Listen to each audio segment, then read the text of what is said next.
Good morning.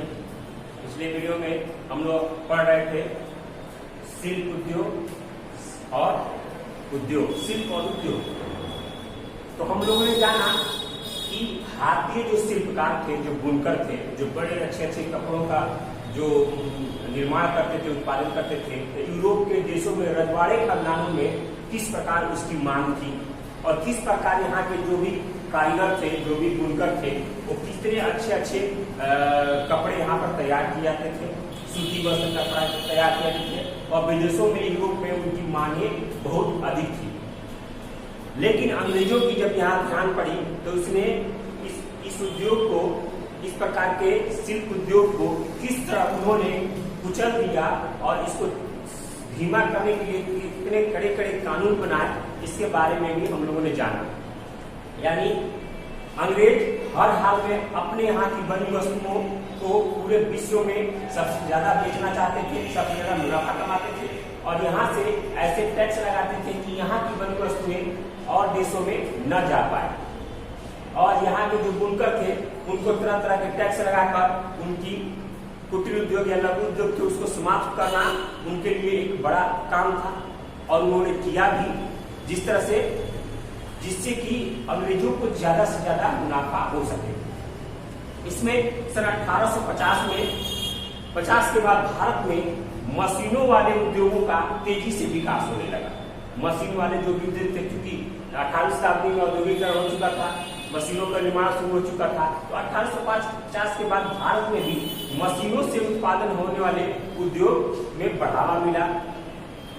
सबसे बड़ा उद्योग कपड़ा बनाने वाला उद्योग और सूत उद्योग था भारत में, जिसमें कि सबसे ज्यादा इसमें श्रमिक काम करते थे, सबसे ज्यादा मजदूर यहाँ पर काम करते थे। दूसरा था जूट मिल और तीसरा कोयला।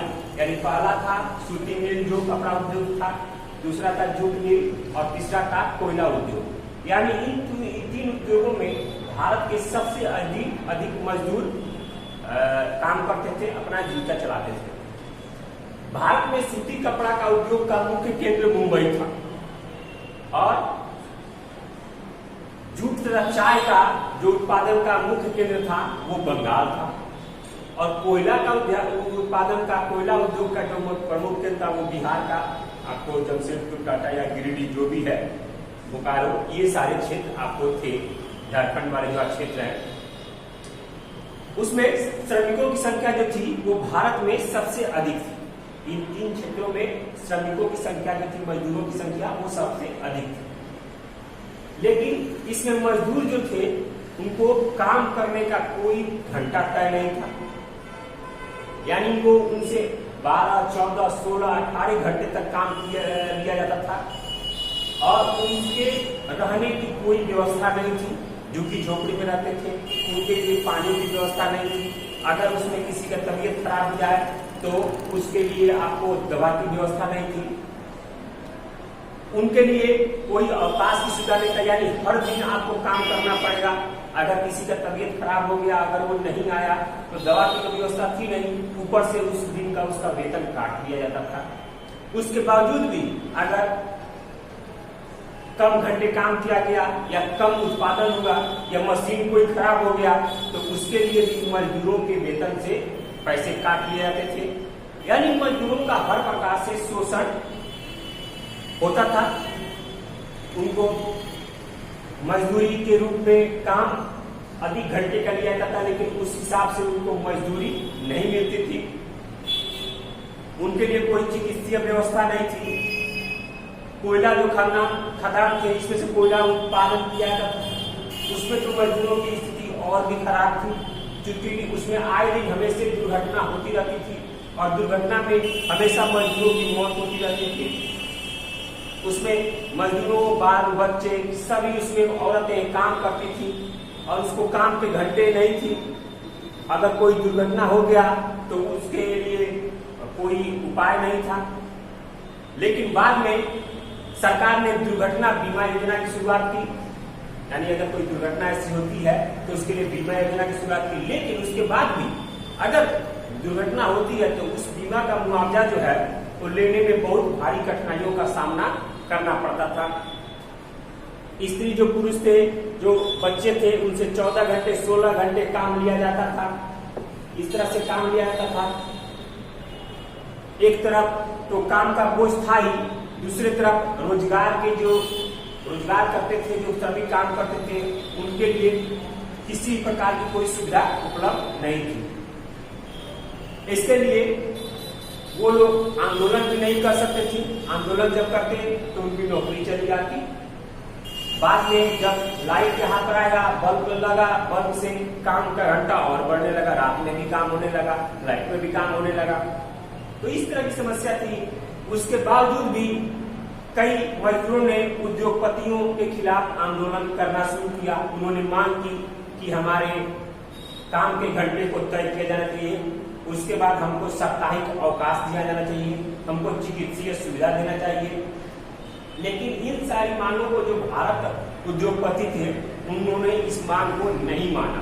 यानी उनको लगा कि हमारे यहाँ उत्पादन कम हो जाएगा, अगर श्रमिक अवकाश पर रहेंगे तो उत्पादन कम होगा, तो मांग तेजी से बढ़ जाएगी, इसका रेट बढ़ जाएगा, इसकी कीमत बढ़ जाएगी। इसलिए उन्होंने इस बात को नकार दिया, नहीं माना। लेकिन इंग्लैंड के उद्योगपति जो थे, उन्होंने इस समय मजदूरों का साथ दिया और उन्होंने काम के घंटे तय किए। और उन्होंने 1881 के बाद मजदूरों की स्थिति में सुधार के लिए बहुत सारे कानून और नियम बनाए। उन्होंने काम के घंटे और उनकी दैनिक वेतन की भी व्यवस्था की। काम के घंटे तय किए कि कितने देर काम कर सकते हैं मजदूर।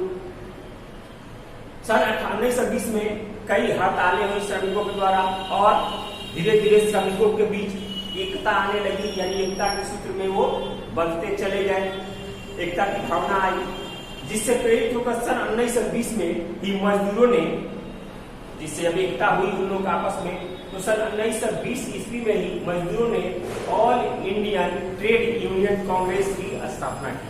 All Indian trade union Congress यानी AITUC, all India trade union Congress की स्थापना की, जो मजदूरों के हितों की रक्षा करने वाली संस्था थी।